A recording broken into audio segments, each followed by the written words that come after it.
Voalohany indrindra dia ankihintsika amin'Andriamanitra andeha nanahary sy ny razana ity andro anio ity. Misaotranao zahay Andriamanitra Zanahary tapon'ny loha, ary koa ianareo razambenay malagasy rehetra, noho ny fitahianareo anay malagasy tsy vaky volo nahatratra ity andro anio ity, izay hifidiananay izay ho filoham-pirenena vaovao.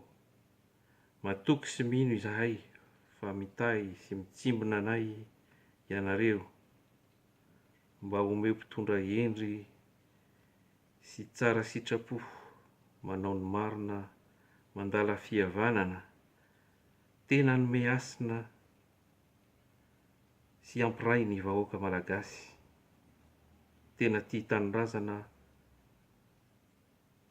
vonona hiaro, hampandroso ity nosin-drazana malala hitambarana ity, mba hizotra ampilaminana sy ampirahalahiana ary ampitiavana, ary indrindra ampahamarinana ane izao fifidianana anio izao. Saotra Tompo Andriamanitra Andriananahary.